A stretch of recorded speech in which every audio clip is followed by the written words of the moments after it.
Volví a casa sin avisar, y lo que vi me atravesó el corazón como un cuchillo. Mi nuera estaba de pie en el patio, con música a todo volumen, rodeada de amigas que reían y brindaban con botellas de vino caro, mientras en la mesa había platos llenos de comida que yo misma no recordaba haber comprado jamás. Ese ruido alegre, esas risas despreocupadas, se mezclaban con el recuerdo fresco de mi hijo pálido en la cama del hospital, pidiéndome con voz débil que no lo dejara solo. Y yo, parada en la puerta, no podía creer lo que estaba viendo. El dinero que habíamos reunido con tanto esfuerzo para su tratamiento estaba siendo gastado en fiestas, como si la vida de mi muchacho no importara, como si cada peso no fuera sangre arrancada de nuestras venas. Escucha esta historia hasta el final, y dime qué harías tú en mi lugar. Y cuéntame también desde qué ciudad me estás escuchando, porque necesito saber si allá afuera aún queda gente que entienda de respeto y de familia. Pero para que entiendas cómo llegué a este punto, tengo que volver muchos años atrás, a cuando yo era apenas una joven que soñaba con formar un hogar. Nací en un pueblo pequeño, de calles polvorientas y casas bajas con techos de teja roja. Mi padre era campesino. Pasaba los días enteros en el campo cuidando el maíz y los frijoles, y mi madre lavaba ropa para las familias más acomodadas del barrio. No teníamos lujos, pero teníamos lo que creíamos suficiente. Tortillas recién hechas en el comal, caldo de pollo los domingos y la costumbre de rezar juntos el rosario al caer la tarde. Yo crecí entre esos olores y esas costumbres, soñando con casarme algún día con un hombre trabajador y tener mi propia familia. Conocí a Javier en una fiesta patronal, bajo las luces de papel de colores que colgaban en la plaza. Él era albañil, moreno, fuerte, con las manos ásperas de tanto mezclar cemento, y una sonrisa que parecía prometerme un futuro seguro. Me sacó a bailar una cumbia, y desde ese día no nos separamos más. Cuando me pidió matrimonio, yo acepté sin dudar. Nos casamos en la iglesia del pueblo, con un vestido blanco prestado y un banquete sencillo de arroz con pollo y pastel de 3 leches que repartimos entre los vecinos. No teníamos nada más que nuestra juventud y nuestras ganas de trabajar. Nos vinimos a la ciudad poco después, buscando oportunidades.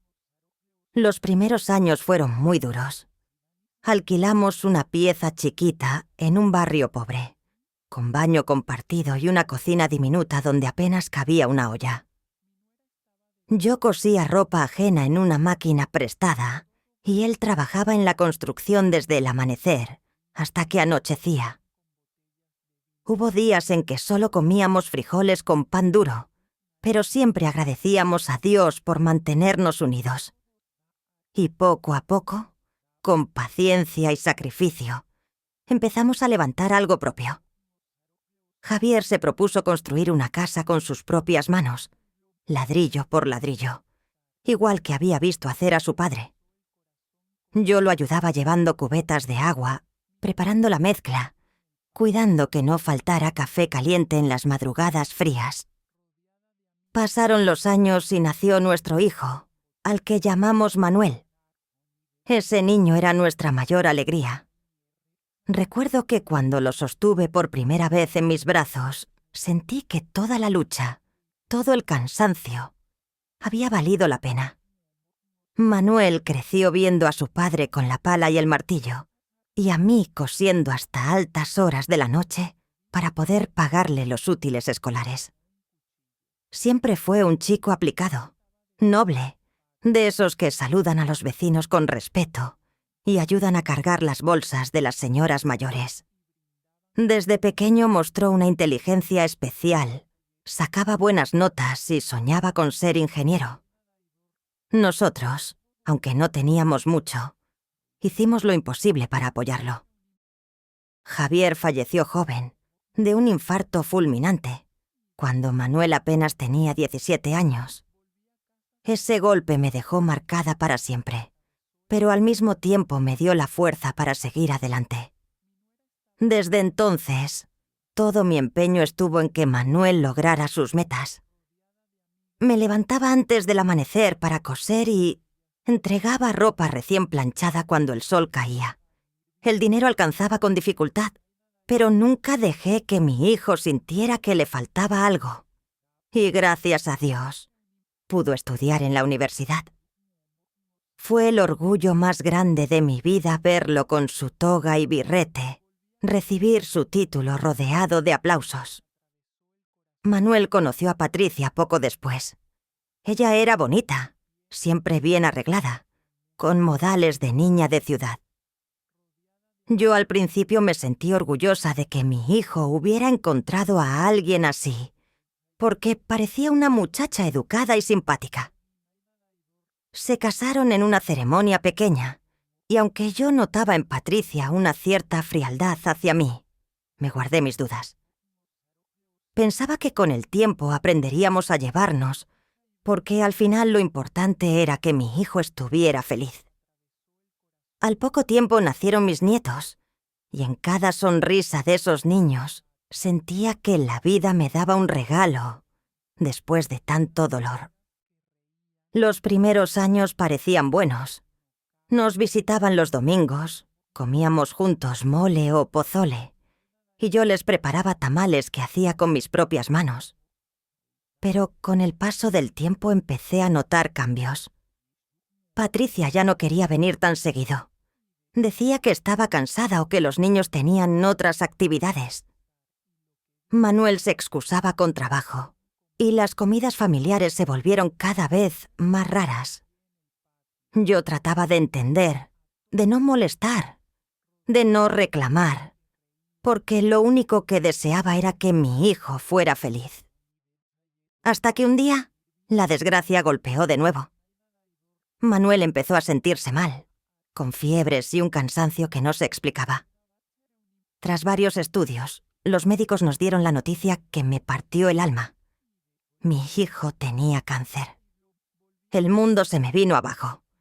Yo, que había enterrado a mi marido tan joven, ahora veías a mi único hijo enfrentar una enfermedad que nos dejaba sin aire. Pero me juré que haría todo lo posible por ayudarlo, que no faltaría dinero para su tratamiento, que buscaría la manera aunque tuviera que coser día y noche. Fue entonces cuando abrimos una cuenta especial para juntar cada peso destinado a su quimioterapia. Yo puse lo que tenía ahorrado de años, y él también aportaba lo que podía. Patricia, en ese momento, parecía preocupada, y me dijo que se encargaría de manejar los gastos. Yo confié. Era su esposa, la madre de mis nietos. Pensé que lo haría por el bien de la familia. Nunca imaginé lo que realmente sucedía detrás de mis espaldas. Aquellos meses fueron de lucha constante. Manuel aguantaba con dignidad cada sesión de quimio, aunque volvía a casa pálido y sin fuerzas. Yo me quedaba a pie a su lado, preparándole calditos suaves, rezando el rosario a sus pies, pidiéndole a la Virgen que me lo salvara. Y en medio de ese dolor, yo confiaba en que todo lo que juntábamos, todo lo que guardábamos, estaba destinado a darle una oportunidad de vida. Nunca se me pasó por la cabeza que alguien pudiera tocar ese dinero para otra cosa. Por eso, aquella tarde en que volví a casa sin avisar, el golpe fue tan brutal. Patricia, mi nuera, estaba celebrando con vino, con comida abundante, con música y con gente que ni conocía. Y yo supe, en ese instante, que algo estaba muy mal, que lo que había creído seguro ya no lo era. Y aunque todavía no tenía pruebas, mi corazón me decía que el dinero que debía salvar a mi hijo estaba siendo usado para algo muy distinto. Me quedé de pie, mirando esa escena, con un nudo en la garganta y la certeza de que mi vida iba a cambiar para siempre. No sé cuánto tiempo me quedé ahí, en el umbral de la puerta, mirando todo aquello sin que nadie se diera cuenta de mi presencia. La música sonaba fuerte. El olor a carne asada y a tequila llenaba el aire. Y Patricia reía como si no hubiera una sola preocupación en su vida. Era una risa estridente, exagerada, que me retumbaba en el pecho como bofetada.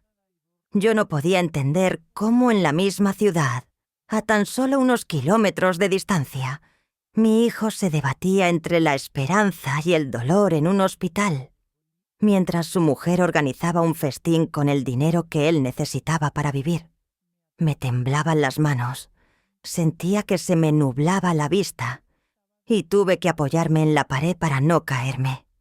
Una de sus amigas me vio parada y la música bajó un instante. Patricia giró la cabeza, y cuando nuestros ojos se cruzaron, la sonrisa se le borró de golpe.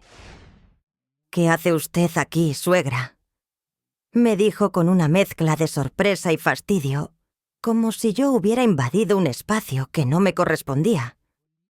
«Vengo de ver a mi hijo en el hospital», respondí con la voz quebrada, tratando de no llorar.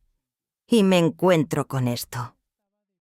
Hubo un silencio incómodo, como si de repente la música, las risas y el olor a comida hubieran perdido sentido. Algunas de las mujeres bajaron la mirada, otras fingieron no escuchar. Patricia se acercó despacio, todavía con la copa en la mano, y en voz baja me dijo: «No es lo que piensa, suegra. Esto no tiene nada que ver con Manuel». Pero yo conocía esa manera de hablar. Era la misma que usaba cuando de chica mi hermana trataba de justificar una travesura. Esa voz nerviosa, que sabe que ya no hay manera de ocultar la verdad. No quise hacer un escándalo frente a todos. Me di la vuelta y salí a la calle, con la cabeza dando vueltas. Caminé varias cuadras sin rumbo, oyendo aún la música que se desvanecía detrás de mí. Sentía que el aire me faltaba, que los pies no me respondían, pero al mismo tiempo, una fuerza rara me empujaba a seguir. Llegué a la iglesia del barrio, me senté en la última banca y miré el altar vacío. Ahí, entre las velas consumidas y el olor a incienso, recé como no había rezado en años. No pedí dinero, ni milagros imposibles. Pedí claridad. Pedí fuerza para enfrentar lo que venía. Esa misma noche, cuando llegué al hospital, Manuel estaba dormido. Su rostro estaba pálido, las manos heladas, y cada respiración parecía pesarle como un costal.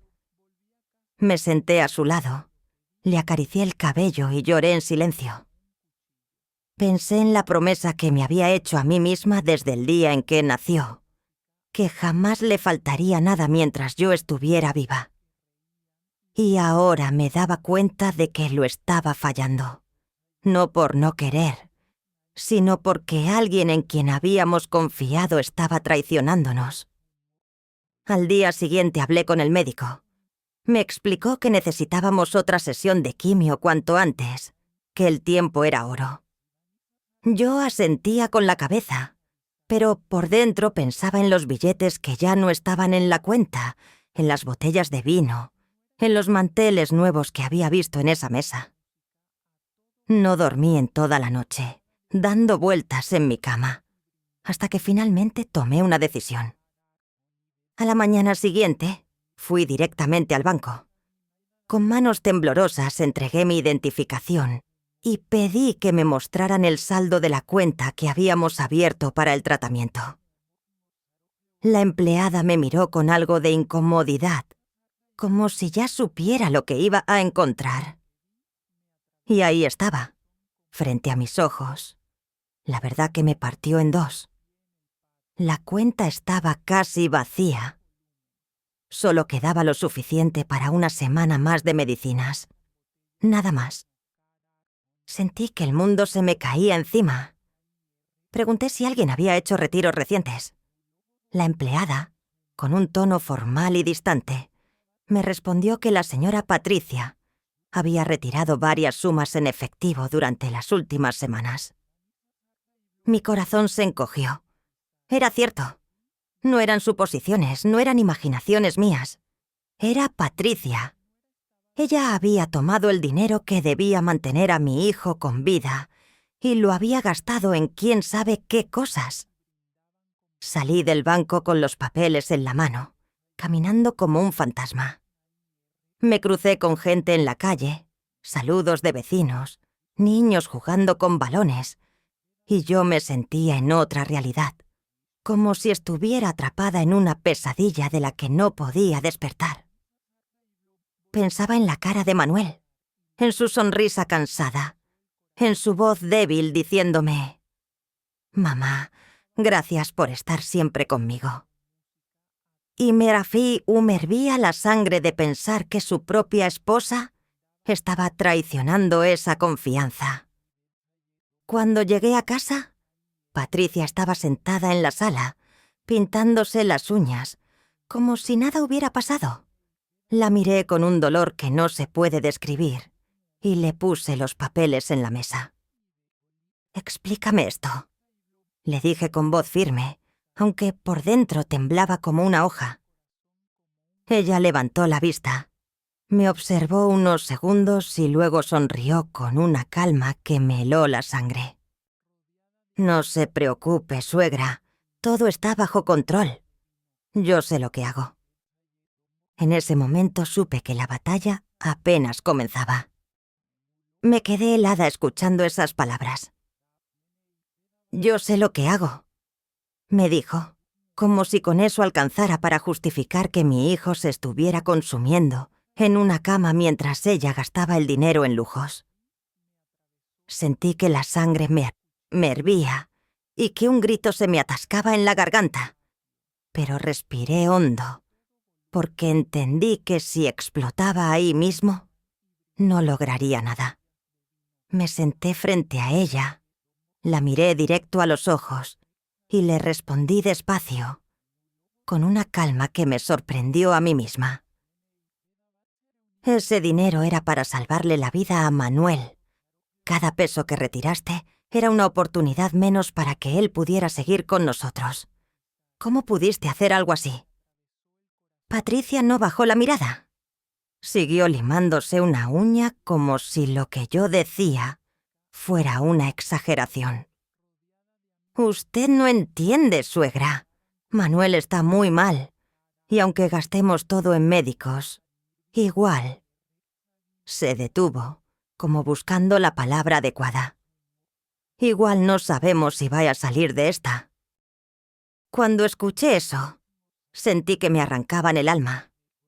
Era como si ya lo hubiera sentenciado, como si se hubiera resignado a perderlo y en lugar de luchar, hubiera decidido disfrutar con lo que quedaba.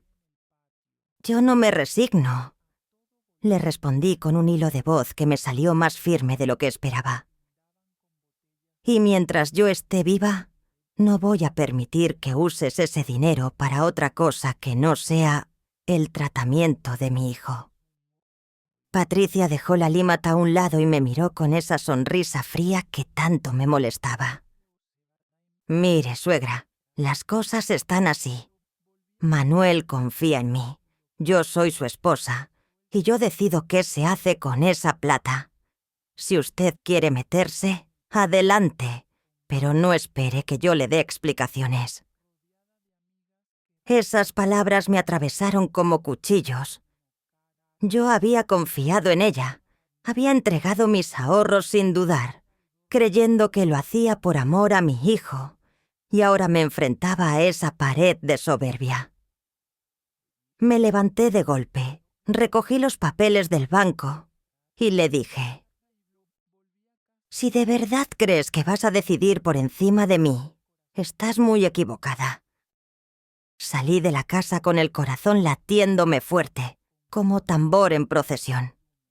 Caminé sin rumbo, hasta que sin darme cuenta llegué al hospital otra vez. Entré en la habitación de Manuel, y ahí estaba él, dormido, con el suero colgando a su lado, respirando despacio, tan frágil como nunca lo había visto. Me acerqué y le tomé la mano. No podía contarle lo que había descubierto. No quería cargarlo con más angustia. Así que me quedé ahí, rezando en silencio, prometiéndome que iba a protegerlo aunque me costara todo. Esa noche, mientras volvías a mi casa, tomé la decisión que me cambiaría para siempre. Ya no podía confiar en Patricia, ni en su palabra, ni en sus sonrisas. Si quería salvar a Manuel, tenía que buscar fuerzas dentro de mí. Tenía que convertirme en algo que nunca antes había sido. Una mujer dispuesta a pelear, no solo a trabajar y aguantar. Al día siguiente fui directamente a hablar con el médico. Le pregunté cuánto costaba la próxima quimio y qué necesitábamos para garantizarla. Anoté cada cifra en una libreta, hasta el último centavo. Después caminé al mercado. Busqué a las amigas de toda la vida, las que me conocían desde que Manuel era niño. Les conté, con la voz quebrada, lo que estaba pasando.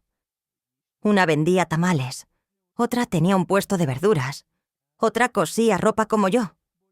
Todas me escucharon en silencio, y cuando terminé, una de ellas me puso la mano en el hombro y me dijo: «No estás sola, comadre, vamos a ayudarte». Ese día empezamos a organizar rifas, colectas, ventas de comida. Hicimos pozole para los vecinos, tamales para la fiesta patronal. Y cada peso iba directo a la cuenta del hospital. Una cuenta que esta vez abrí yo, a mi nombre, sin que Patricia pudiera tocarla. Pero claro, no pasó mucho tiempo antes de que se enterara. Una tarde llegó a la casa furiosa, golpeando la mesa. «¿Qué se cree, suegra? ¿Por qué abre otra cuenta sin consultarme?» Yo la miré a los ojos, con una calma que solo nace cuando una madre ya no tiene miedo. «Porque esta vez no voy a permitir que el dinero de Manuel se pierda en fiestas. Y si no te gusta, lo siento». Patricia me insultó. Me llamó entrometida. Me dijo que yo quería separarla de su marido. Pero yo ya no escuchaba. Dentro de mí algo había cambiado. La mujer que había pasado la vida cosiendo en silencio, aceptando lo que otros decidían, se había cansado. Ahora había despertado algo más fuerte. La madre que lucha con uñas y dientes por salvar a su hijo. Y ese fue solo el comienzo de una batalla que me enfrentaría no solo con mi nuera, sino también con un dolor mucho más grande. Un dolor que aún no sabía que se acercaba. Los días siguientes se volvieron una guerra silenciosa en esa casa. Patricia me miraba con desprecio cada vez que yo salía al mercado o llegaba con bolsas llenas de arroz, frijol y verduras que nos regalaban los vecinos para las ventas solidarias. Yo fingía no darme cuenta, pero por dentro sentía cómo su rabia crecía.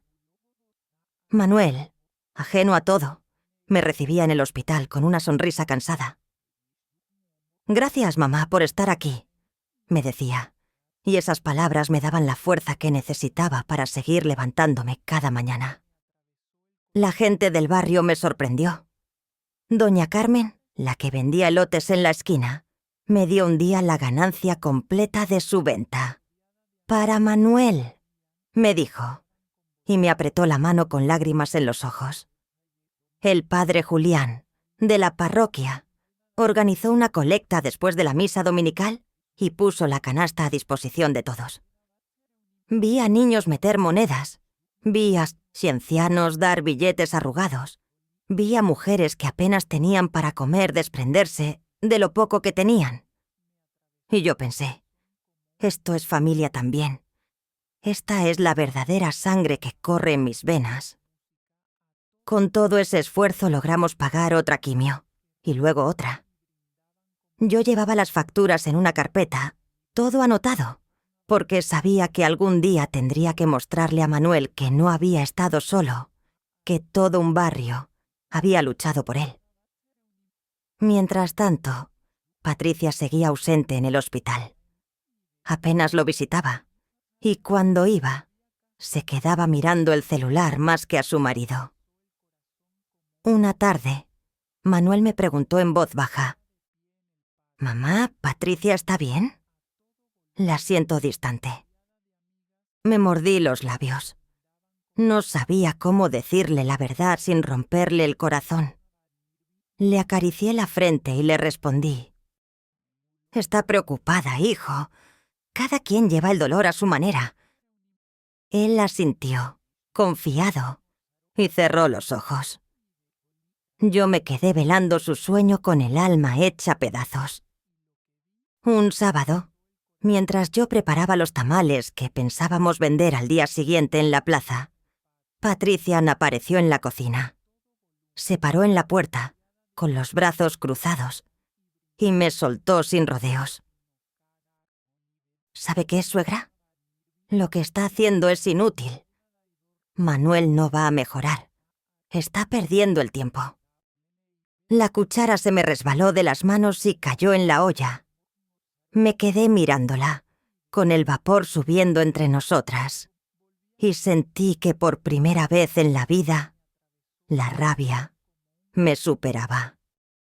Inútil es lo que usted hace, Patricia. Inútil es gastar el dinero de su marido en vanidades mientras él se muere. Yo al menos peleo, aunque sea con un plato de tamales. Ella me sostuvo la mirada, pero esta vez no sonrió. Algo en mis palabras la descolocó. Murmuró un insulto y se fue dando un portazo.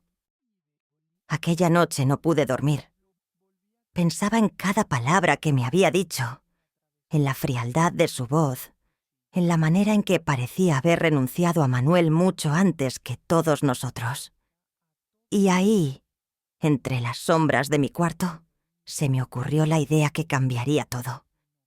Debía tomar el control total, no solo del dinero, sino de las decisiones. No podía seguir dejándole espacio a ella, porque en cada espacio que le dejaba, se filtraba el abandono. Al día siguiente, después de la misa, pedí hablar con el padre Julián. Nos sentamos en un banco del atrio, bajo el sol tibio de la mañana. Le conté todo lo que estaba pasando: la enfermedad de Manuel, el dinero gastado, las fiestas, los retiros del banco.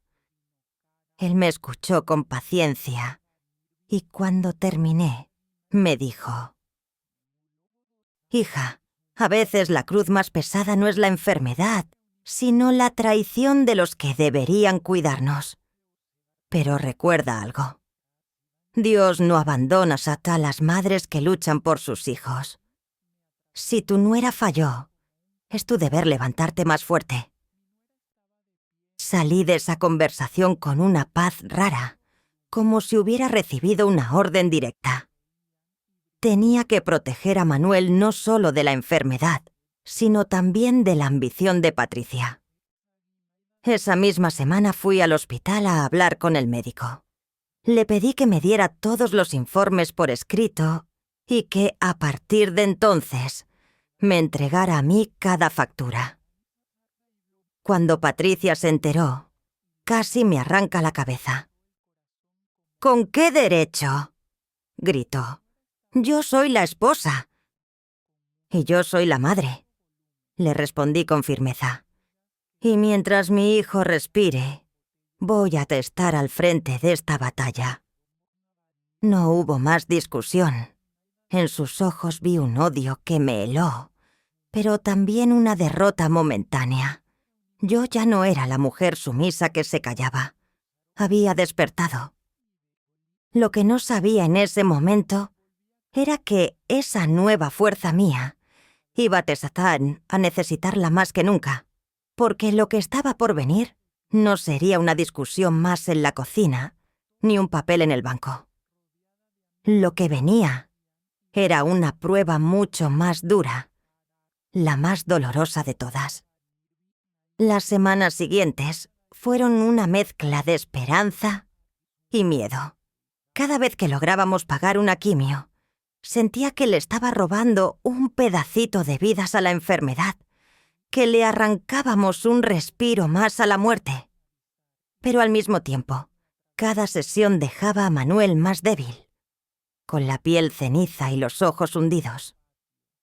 Yo le sonreía, le llevaba caldo de pollo, le rezaba al oído, pero en el fondo me aterraba verlo apagarse poco a poco. Mientras tanto, la relación con Patricia se volvía insostenible. Apenas se asomaba al hospital y, cuando lo hacía, era solo para dejarse ver unos minutos y marcharse apurada. Una tarde, mientras yo acomodaba las frazadas de Manuel, ella entró con una bolsa de compras. No eran medicinas, no eran frutas, era ropa nueva. El brillo de las etiquetas todavía colgaba de los vestidos. ¿Y esto?, le pregunté, incapaz de contenerme.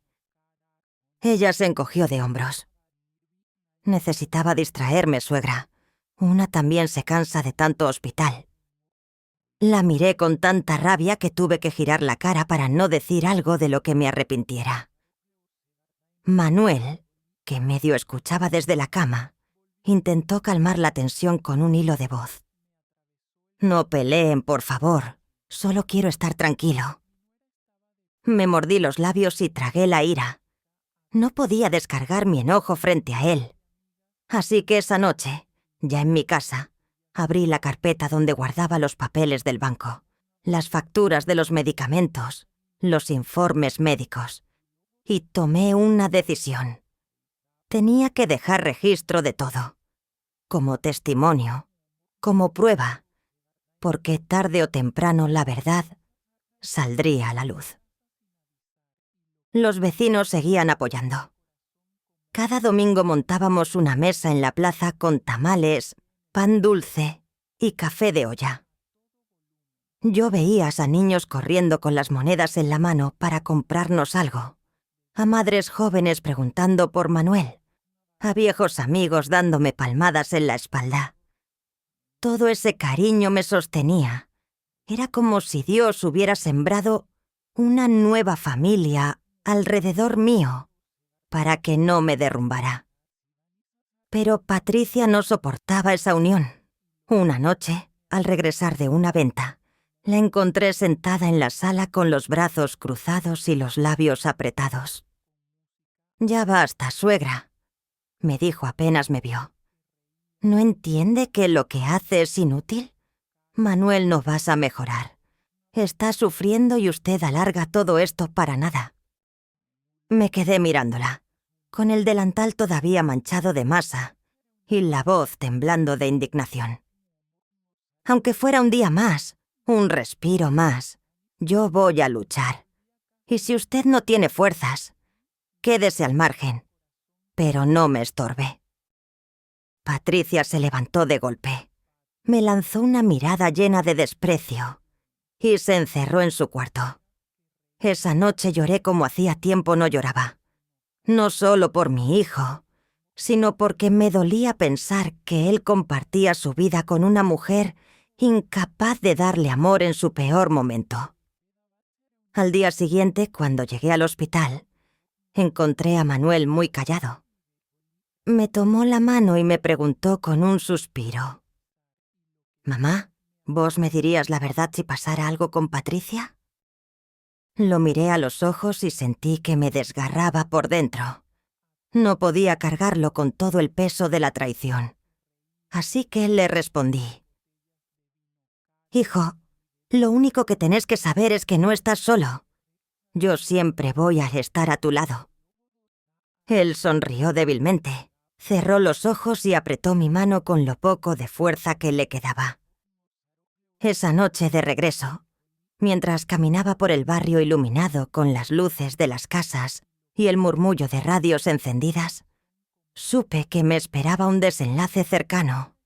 El cuerpo de Manuel ya no resistía como antes. Y yo, aunque me partiera el alma, debía prepararme. Fue en ese momento cuando también decidí otra cosa. que si el destino me arrebataba a mi hijo, no iba a permitir que Patricia se quedara con nada de lo que con tanto sacrificio habíamos juntado. Ni con la casa, ni con los ahorros, ni con la memoria limpia de Manuel. Todo ese esfuerzo iba a encontrar otro destino, uno digno, uno que honrara la vida de mi hijo, y no las ambiciones de una mujer sin corazón. Todavía no sabía cómo lo haría, pero lo juré en silencio mientras miraba el cielo estrellado. Y esas estrellas, que tantas veces me habían acompañado en mis noches de costura, parecieron escucharme. Porque una madre, cuando jura, lo hace con el alma entera. Los días se volvieron más pesados, como si el tiempo hubiera decidido burlarse de mí, alargando las horas en el hospital y acortando las noches en las que apenas podía cerrar los ojos. Manuel estaba cada vez más débil, y aunque los médicos hacían lo posible, yo sentía que la vida se le escapaba como agua entre las manos. Aún así, no me rendía. Le preparaba caldos suaves, le humedecía los labios con té de manzanilla, le acariciaba la frente cuando la fiebre lo doblaba. Me repetía a mí misma que mientras él respirara, había esperanza. Una tarde de domingo, el hospital estaba lleno de familiares visitando a los suyos. Yo estaba sentada junto a la cama de Manuel, cuando entró Patricia, con un vestido nuevo y olor a perfume caro. Traía en la mano un bolso grande y en la otra una sonrisa fingida. Se acercó a darle un beso en la frente y le dijo con voz melosa: «Amor, traje unas cositas para ti». Sacó del bolso chocolates, refrescos y hasta un par de revistas, como si Manuel tuviera fuerzas para disfrutar de eso. Yo la miraba sin entender, porque sabía que con ese dinero podíamos haber comprado medicinas o pagar un análisis.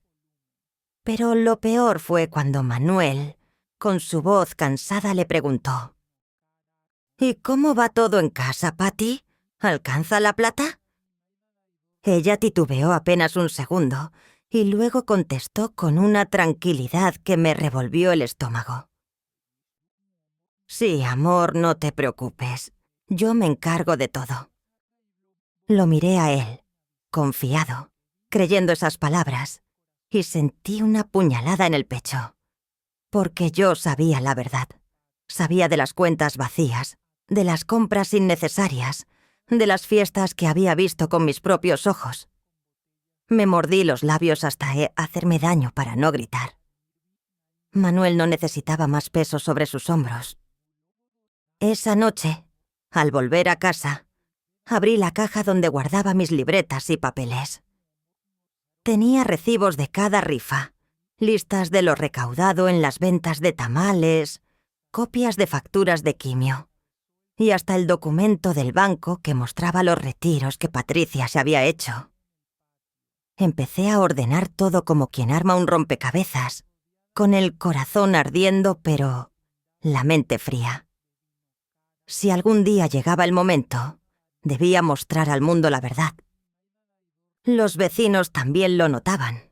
Doña Carmen me dijo en la tienda: «Comadre, la vimos salir con bolsas grandes de la boutique del centro». Y después nos preguntamos: ¿de dónde saca tanto? Si todos sabemos que la plata está para Manuel. Yo solo asentí con la cabeza, incapaz de hablar. La vergüenza y la rabia se mezclaban dentro de mí como tormenta. No quería que se murmurara más, pero tampoco podía tapar el sol con un dedo. Un jueves, al llegar al hospital, encontré a Manuel con los ojos hundidos pero brillantes. Me pidió que me acercara y me susurró: «Mamá, tengo miedo». Esas 3 palabras se me clavaron en el alma. Lo abracé fuerte, como cuando era niño y venía corriendo con las rodillas raspadas. Le dije al oído que no estaba solo, que yo estaba ahí y que Dios no iba así a abandonarlo. Él me sonrió débilmente. Me apretó la mano y cerró los ojos. Yo me quedé horas enteras mirándolo dormir, y mientras lo veía respirar con dificultad, pensé en la promesa que le había hecho cuando nació. Jamás te voy a dejar solo, hijo. Esa promesa seguía viva, incluso ahora, cuando el dolor amenazaba con quebrarme. Pero en casa, la situación con Patricia se volvía cada vez más insoportable. Una noche, mientras yo preparaba café para llevar al hospital al día siguiente, entró a la cocina y me dijo con frialdad: «Usted debería ir aceptando lo inevitable. Manuel no tiene remedio. Lo mejor sería dejar de gastar tanto». Levanté la vista, la miré directo a los ojos y sentí que en mi interior algo se encendía, como una llama que llevaba años esperando. ¿Sabe qué es lo inevitable, Patricia? Que la verdad siempre sale a la luz. Y cuando salga, quiero ver dónde se esconde usted. Ella se quedó en silencio unos segundos, sorprendida de que yo le hablara así. Luego se dio la vuelta y se marchó sin decir nada más. Pero yo entendí algo en ese instante. Ya no me tenía miedo. Yo era quien le tenía miedo a ella. Y esa noche juré que nunca más me callaría, que aunque el dolor me desgarrara, no iba a permitir que Patricia ensuciara la memoria de mi hijo. Lo que aún no imaginaba era que la prueba más dura estaba a la vuelta de la esquina, esperándome con un golpe que cambiaría mi vida para siempre. El golpe llegó una madrugada fría, de esas en las que el silencio pesa más que cualquier ruido. El teléfono de mi casa sonó insistentemente, y desde el primer timbrazo supe que era una llamada que me iba a partir el alma. Contesté con las manos temblando, y la voz del médico, pausada pero firme, me dijo lo que yo ya presentía desde hacía días, pero me negabas a aceptar. Manuel había empeorado de repente, y no había resistido. Recuerdo que me quedé muda, con el auricular pegado a la oreja, escuchando palabras que parecían flotar en el aire. Paro respiratorio, lo sentimos. Hicimos todo lo posible. Todo lo posible. Colgué sin saber cómo, y caí de rodillas en el suelo de la cocina, con el llanto ahogándome. Me abracé a mí misma como si buscara retener algo que ya no estaba. Ese dolor no se puede describir. Es como si me hubieran arrancado el corazón de un tajo. Al amanecer fui al hospital. El cuerpo de mi hijo estaba ahí, tendido, cubierto con una sábana blanca. Me acerqué despacio. Descubrí su rostro y lo besé en la frente. Estaba frío, pero tranquilo, como si al fin hubiera dejado de sufrir. Me quedé junto a él, acariciándole el cabello, susurrándole que lo amaba, que lo iba a amar toda la vida. No sé cuánto tiempo pasó hasta que sentí una mano en mi hombro. Era Patricia. Entró sin una lágrima, con gesto seco, y me dijo como si hablara de un trámite cualquiera: «Tenemos que arreglar lo del entierro». Yo la miré incrédula. Ni un sollozo, ni una caricia para su marido. Solo palabras prácticas, huecas. Sentí rabia, pero estaba demasiado rota para discutir. Asentí con la cabeza y seguí velando a mi hijo. El velorio fue en la casa, en la sala donde Manuel había jugado de niño. Los vecinos llenaron el lugar de flores y rezos.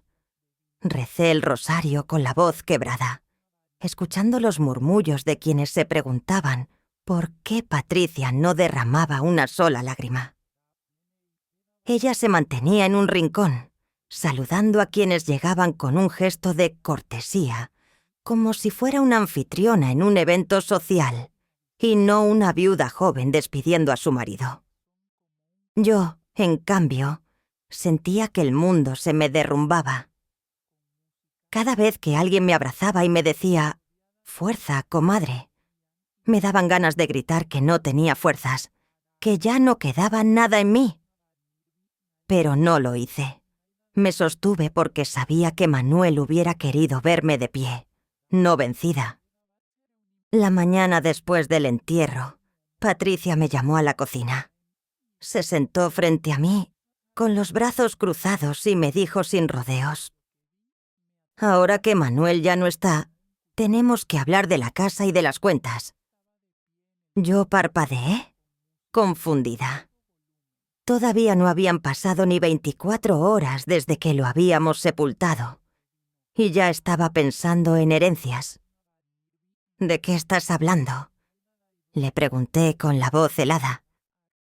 «De lo que me corresponde», respondió ella con una seguridad que me erizó la piel. «Yo soy su esposa, y por ley tengo derechos». Me quedé en silencio unos segundos, mirándola, y algo dentro de mí cambió para siempre. El dolor que me había doblado la espalda se transformó en otra cosa, en una fuerza que no sabía que tenía.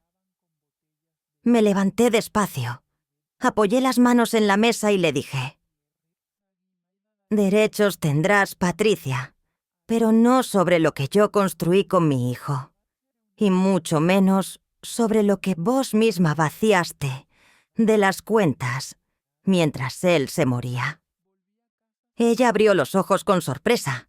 No esperaba que yo hablara así. Se levantó furiosa. Me gritó que iba a pelear lo que le tocaba, que no me creyera dueña de nada. Yo no respondí. Me fui a mi cuarto, cerré la puerta, y ahí, sola, me juré que no iba ya a permitir que ensuciara la memoria de Manuel, quedándose con lo que no le correspondía.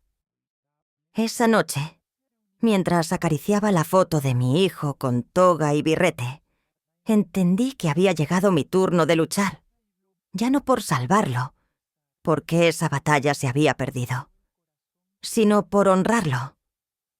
Y aunque las lágrimas no me dejaban ver claro, supe que la verdadera guerra apenas comenzaba. Los días después del entierro fueron los más extraños de mi vida. La casa, que durante semanas había estado llena de rezos, visitas y voces, de repente quedó en un silencio espeso, insoportable. Caminaba por los cuartos y todavía sentía el olor de Manuel en sus camisas. Escuchaba en mi cabeza su risa de muchacho, y me parecía verlo entrar con su mochila como cuando regresaba de la universidad. Pero ahora todo era recuerdo. Yo vivía con la sensación de que el tiempo se había detenido, de que las paredes me miraban y me decían: «Aquí falta alguien». Patricia, en cambio, parecía no sentir ese vacío. Apenas 2 días después del entierro la vi entrar con bolsas nuevas, zapatos brillantes, maquillaje caro.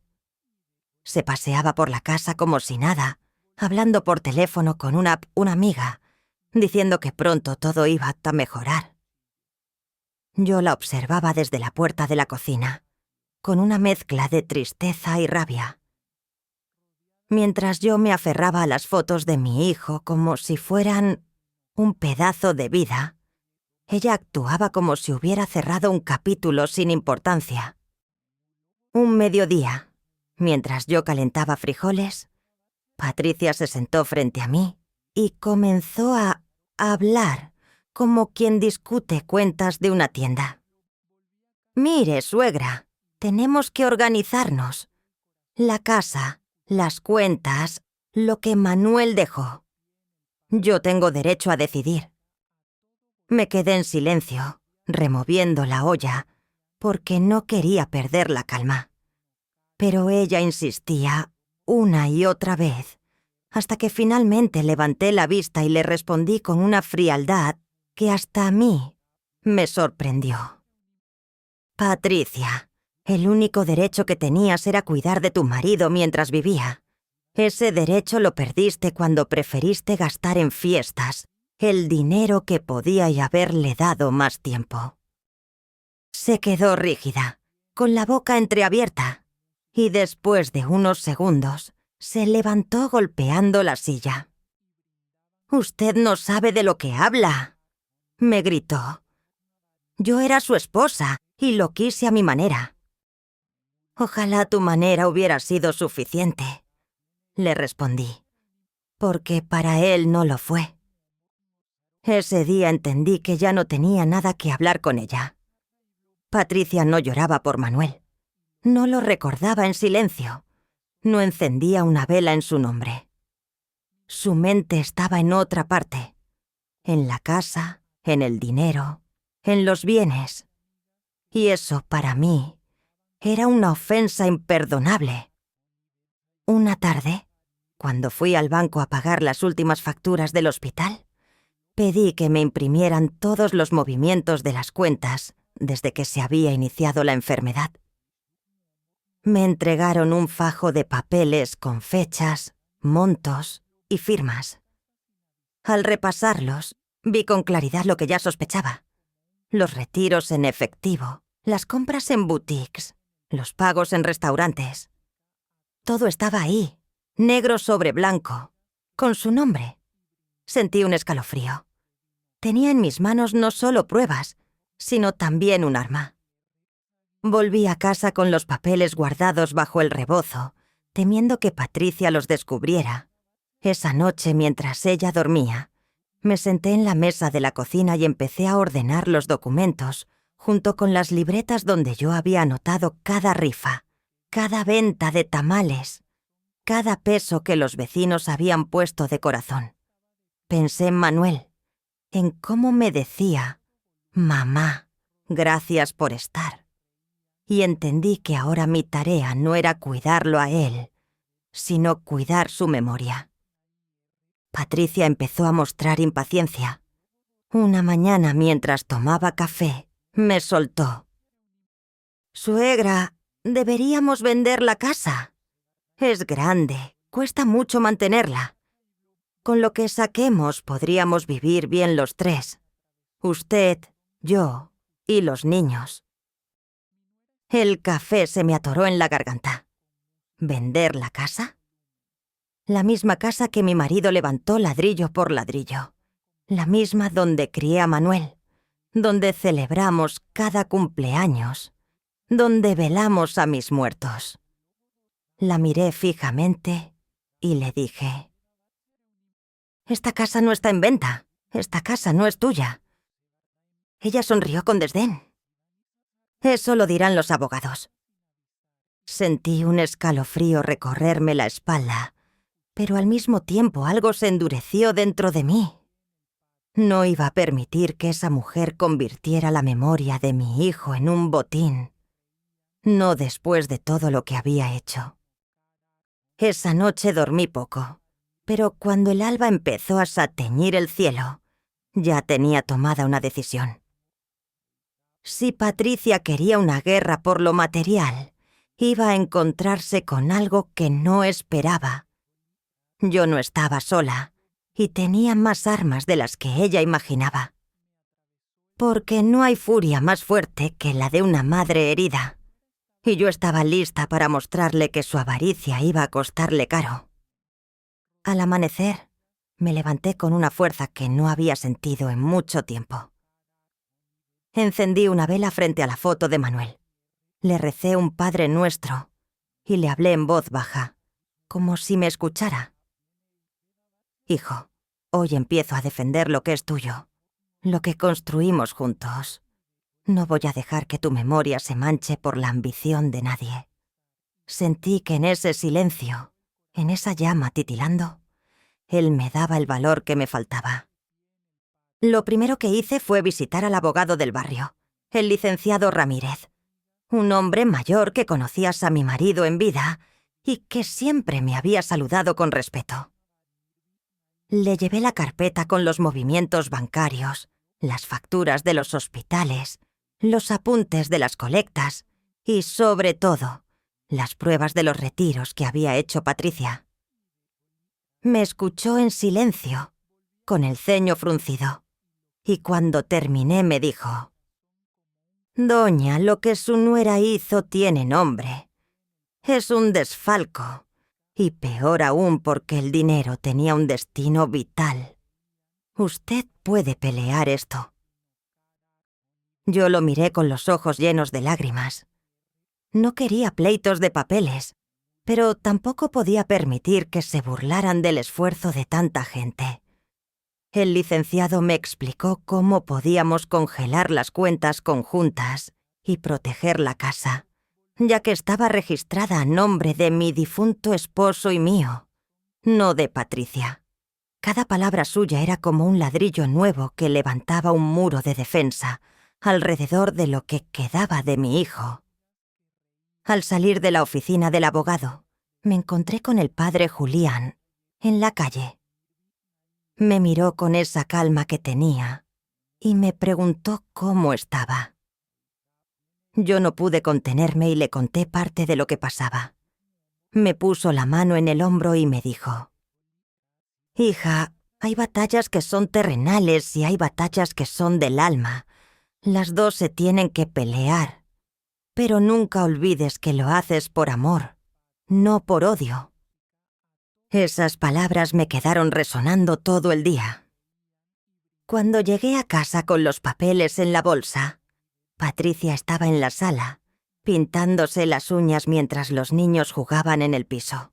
Me miró de reojo y me dijo con voz fría: «¿Dónde andaba?» «Arreglando lo que tú deshiciste», le respondí sin miedo. Se rió con un gesto burlón. «No me asusta, suegra. Yo tengo mis derechos». «Y yo tengo la verdad», le contesté, sacando lentamente el fajo de documentos y poniéndolo sobre la mesa. Cada retiro, cada compra, cada gasto mientras Manuel agonizaba. Aquí está todo. Su cara cambió. Intentó disimular, pero la sangre se le fue del rostro. Se levantó de golpe, tomó los papeles y los hojeó nerviosa. Esto no significa nada. Significa todo, le dije con voz firme. Porque no es solo dinero. Es la vida que le negaste a tu esposo. Es la traición a tu familia. Es la prueba de que mientras él luchaba, tú celebrabas. Los niños se quedaron quietos, mirándonos con ojos grandes. Patricia se dio cuenta y los mandó al cuarto de un grito. Yo recogí los papeles de nuevo. Los guardé en mi bolso y le advertí: «Si sigues buscando quedarte con lo que no es tuyo, no solo el barrio, sino toda la ciudad va a saber quién sos de verdad». Ella me miró con rabia, apretando los dientes. No dijo nada más, pero entendí que aquella era apenas la primera batalla. Esa noche me senté sola en el patio, mirando las estrellas, y pensé en Manuel. Sentí miedo, sí, pero también una fuerza nueva. Yo había sido toda mi vida una mujer callada, trabajadora, dedicada a la familia. Pero ahora la vida me estaba mostrando otra faceta, la de una madre que se convierte en guardiana, la que levanta la voz cuando alguien pretende robar no solo lo material, sino la dignidad del recuerdo de su hijo. Y juré, bajo ese cielo lleno de estrellas, que Patricia no ibas a salirse con la suya.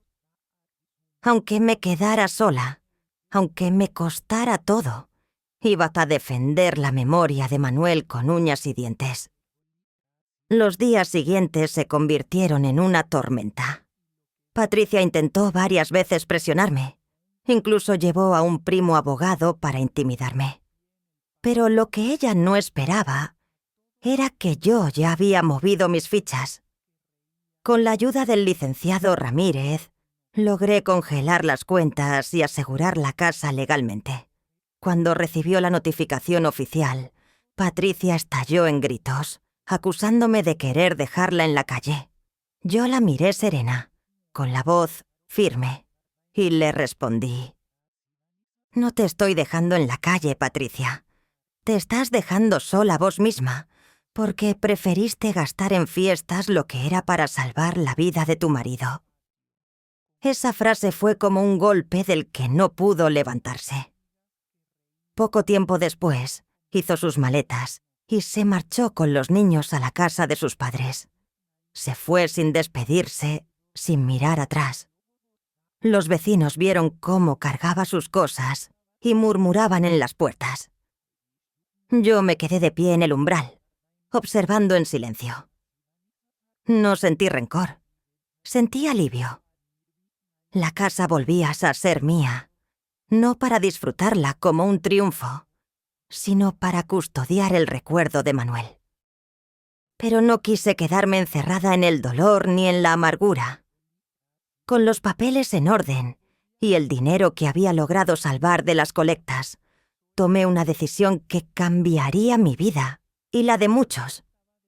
Fui con el padre Julián y le conté mi idea. Crear una pequeña fundación en nombre de mi hijo para ayudar a otros enfermos que no tenían recursos para sus tratamientos. Él me apoyó sin dudar.